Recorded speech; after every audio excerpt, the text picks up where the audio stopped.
Hi, how's it going? Did you perhaps come into the start of this year full of optimism and make a New Year's resolution that fell apart within just 2 weeks? Or even worse, have you given up on the idea of resolutions completely after repeated failures caused you to lose faith in your own ability to improve your life? Is there an unmoving cloud of anxiety and despair hovering over your day-to-day life that comes into focus whenever you see friends making progress and leaving you behind? Well, have no fear because this video is for you.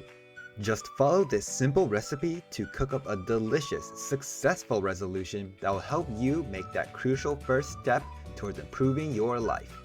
Sustainable lifestyle improvement is not a privilege only for those with extraordinary willpower, and I'm here to demonstrate how you can achieve it for yourself today. For this recipe, we'll only need 3 ingredients, and I guarantee that if you're watching this video, you'll already have these lying around. The first ingredient we'll need is an aspirational activity that you would like to do more of. Specifically, it should be something that you can engage in and consistently feel like it was time well spent afterwards. This is the part that most people can get right with a resolution, but for this recipe, we won't stop there. The second ingredient is an activity that you're currently doing that you look back on and regret spending your time on it. This is your waste of time, so to speak. The law of equivalent exchange in self-improvement is that every addition to your lifestyle requires a subtraction as well.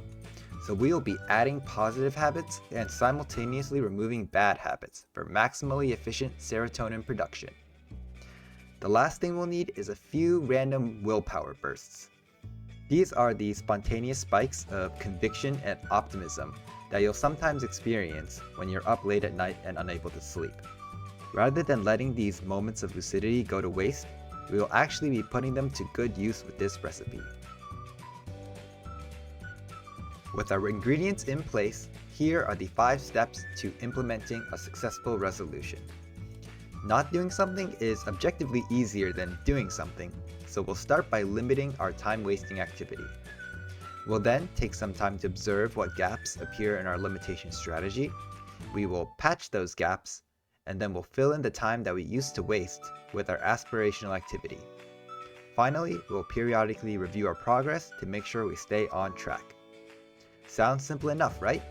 Then let's get into more detail on each of these steps. The first step is limiting the amount of time you spend on the time-wasting activity. Now, I labeled this behavior a waste of time in the ingredients list, but often this is just something that you enjoy doing but indulge in excessively, such as scrolling social media or playing video games. The goal of this step is not to fully cut these things you enjoy out of your life, but to set a scheduled and limited time for them so that they don't take over your every waking hour. With this approach, when you do have the opportunity to engage in this activity, it feels more special and you can avoid regularly feeling guilty about having fun, like when you accidentally spend an entire weekend on an addictive game. The most important part of this step is to use external tools rather than depending on your own willpower. Human behavior is built on habits, and expecting your brain to consistently detract from your established habits without any support is a doomed proposition. I've put some common time-wasting activities and external restriction tools here, and if you have found other things that have worked for you, feel free to share them in the comments. Start with cutting these activities down to 1 or 2 hours a day and always at a consistent scheduled time. One important caveat to the first step is if the time-wasting activity is linked to your phone, you should really just delete the app or ban the content through your phone settings. Having such incredibly convenient access to habitual behavior in that it lives in your pocket makes it almost impossible to disengage from that activity even with external tools helping you. One simple test you can try is unlocking your phone and seeing if your thumb tries to navigate automatically towards opening a certain app. If this happens to you, strongly consider deleting that app, otherwise you will never escape from it. Once you've implemented restrictions on your time-wasting activity, take a few days to observe your impulses and actions. Your brain will almost certainly try to find and exploit loopholes to continue engaging in the habits you've restricted. This is completely expected, and there's no need to berate yourself or feel guilty.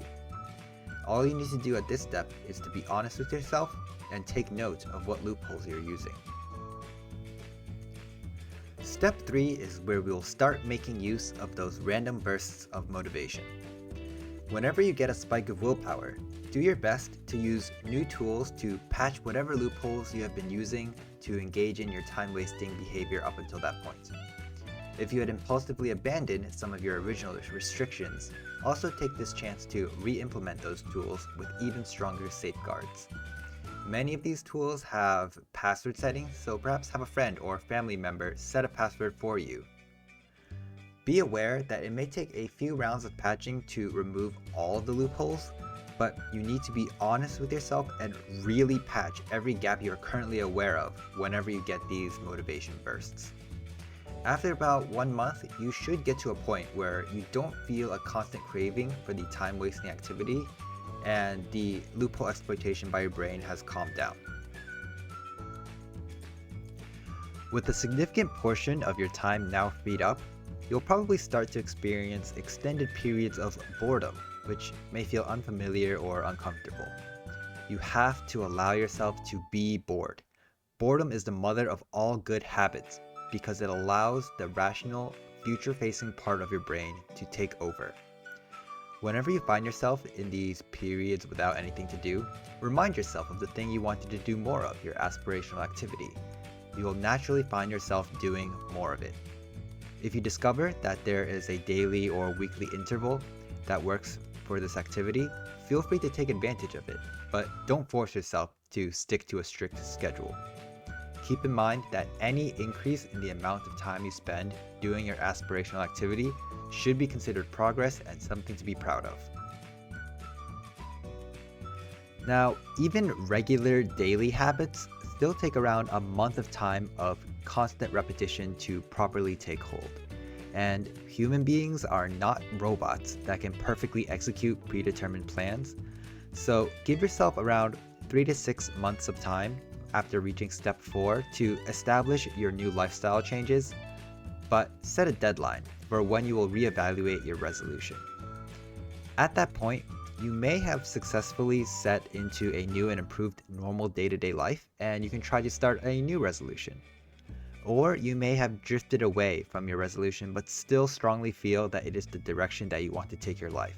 If this is the case, you can recommit to the resolution and restart from step 1 if necessary. Another possibility is that you have found that there is a new or different direction that you want to take your lifestyle, and you can adjust or completely change your resolution to reflect that new direction. And that's it. If this video has filled you with one of those temporary bursts of willpower, feel free to start a new resolution right now. Go forth and conquer. Take control of your life, and I look forward to seeing the new and improved you in the future. Thanks for watching, and don't forget to subscribe. Bye.